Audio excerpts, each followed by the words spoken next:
Assalamualaikum. Kemarin ya saya nonton kanal Fit Diabetes. Itu saran si dokter yang ngasuh kanal itu cukup nyeleneh sih. Dokter Polok namanya. Ininya ada di deskripsi kalau mau lihat yang lebih asli. Orang yang kena diabetes itu malah dia suruh makanin karbo sisan sepuasnya, Masya Allah. Tapi itu bukan saran ngawur tanpa dasar ilmiah loh. Setelah dipikir-pikir, bisa nalar juga sih. Nanti deh, kalau udah diterangin, bisa kita tahu gimana nalarnya. Yolah. Jadi begini. Dalam perkara gula tinggi, diabetes, pradiabetes, resisten insulin, itu banyak yang udah kena tapi masih serba maju mundur gitu. Nggak segera das-das sat-sat ngambil tindakan, nah dokter kan jadi gemes tuh. Selain karena ya memang nanggung pemahamannya, ini mesti dipahami psikologisnya. Kebiasaan makan itu kan nggak bisa berubah sekejap ya, hanya karena nasihat dokter. Kayak perokok gitulah. Teorinya tahu semua, tapi untuk berubah itu perlu semacam shock terapi.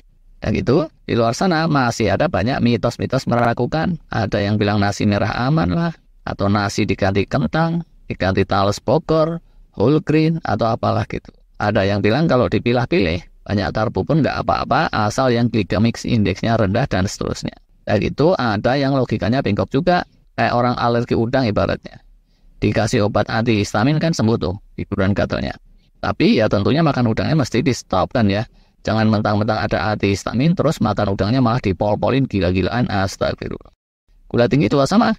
Mentang-mentang udah dikasih penurun gula terus makannya bebas merdeka lah. Banyak tuh yang masih kayak gitu. Selain itu ironisnya ya, dalam praktek kedokteran pun maaf-maaf nih, banyak dokter bahkan yang nulis buku itu ilmunya juga rada kurang update. Tapi bukan di Indonesia nih, di luar negeri sana dan di luar angkasa. Kalau di Indonesia wala-wala. Mari saya lihat tuh, sharing seorang dokter. Dia tunjukkan hasil penelitian klasik yang lumayan sahih. Kesimpulannya apa coba? Pertama, diabetes itu bakalan ada terus, gak kemana-mana, gak akan sembuh, dan bahkan makin lama makin berat kalau yang diandalkan cuma obat-obatan.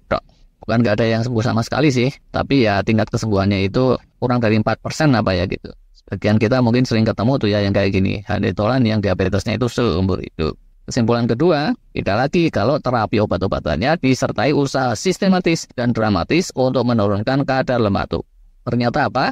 Sekitar 50% atau 49 sih ya kemarin itu, diabetesnya bisa menyingsing atau boleh dibilang sembuh atau amat mendekati sembuh. Cuma lah ini, di penelitian itu metode untuk menekan lemak tubuhnya diet ketat. Bisa dibilang ini cara yang setengah disiksa gitu dan dijaga ketat oleh ahli gizi. Asupan kalori harian yang biasanya 1.500, 2.000 digenjot sampai sekitar 800, 900 kalori saja lama. Silakan aja dipikir tuh betapa sulitnya untuk handetolan yang gembul biasa makan sebagul. Ya, inilah yang coba di-challenge oleh para dokter kekinian. Udah caranya setengah nyiksa, tingkat keberhasilannya pun bukan 90 atau 80%, tapi cuma sekitaran 49-50%, yang artinya separuh lebih itu tetap gagal dan terus ujungnya banyak orang putus asa.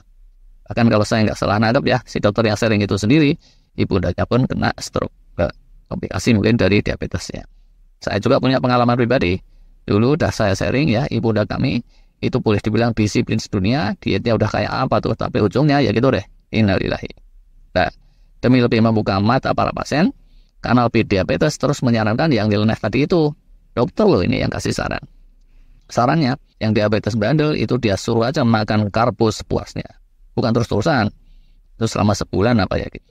Tuh ini bukan yang kelasnya udah ngeri, kelas parah. Tapi lah ini, sambil makan karbo itu disuruh jerus-jerus sekalian.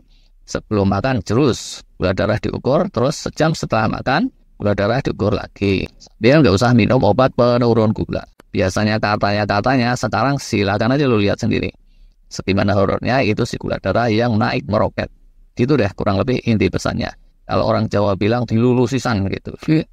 Setelah itu sebulan berikutnya coba aja ikutin saran-saran yang meragukan. Misal nih nasinya diganti nasi merah atau ganti telo atau apalah gitu. Rotinya tetap makan tapi diganti ya whole grain yang katanya glycemic indexnya lebih rendah.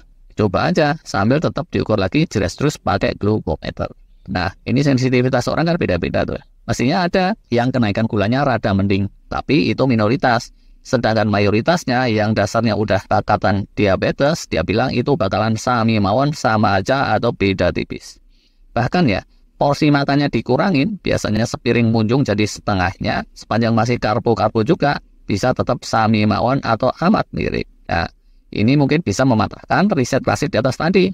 biarpun asupan kalorinya ditekan jadi 800-an per hari, tapi kalau unsur karbonya tetap banyak dan dasarnya ada bakat, itu gula darahnya tetap akan melonjak-lonjak kegirangan.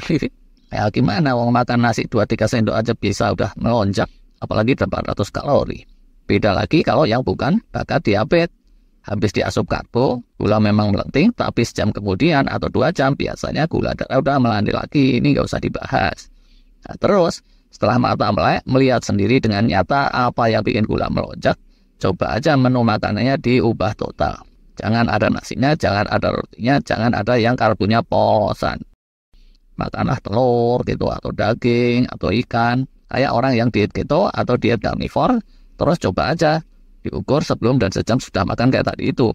Dia jamin bedanya akan amat nyata bagi kebanyakan orang. Iya sih, di dalam ikan, telur, daging itu ada karbonya juga, tapi tentunya beda sama nasi atau roti. Setelah itu dia bilang, silahkan aja disimpulkan sendiri. Jangan dengerin yang katanya-katanya, jangan dengerin dokter ini, dokter itu, dan jangan baper juga. Tapi cermatilah data yang disodorkan si glukometer, lalu jujurlah sama diri sendiri. Dokter Pollock itu sendiri, si pengasuh kanal tadi, pernah diabetes lumayan berat dan lumayan lama. Dan udah mempraktekin cara-cara klasik, gak mempan. Ujungnya bisa terkendalinya itu ya setelah matanya melek dengan melihat data kayak tadi itu. Tapi daripada jelas dikit-dikit diperiksa kadar gula, mestinya sih langsung percaya aja lah ya. Kalau orang bilang kecemplung sumur itu nggak enak, ya, kan kita nggak usah ngerasain sendiri toh. Langsung aja dipraktekin cara-cara kekinian yang makin kesini makin banyak yang sharing. Kata kuncinya ya, kalau boleh pakai kata kunci, pertama low carb atau menu rendah karbo, atau boleh dibilang tanpa karbo polosan. Terus kata kunci kedua, intermittent fasting harus ada lah ya. Periode-periode fastingnya, seenggaknya di malam hari gitu deh, 10 jam minimal, atau idealnya 12 jam lebih dikit. Dr. Jason Fung sih antara lain yang nyaranin terus ini. Terus ketiganya, pola istirahat juga mesti normal. Kalau tidur nggak kejaga, begadang melulu, ya bisa tetap ambyar.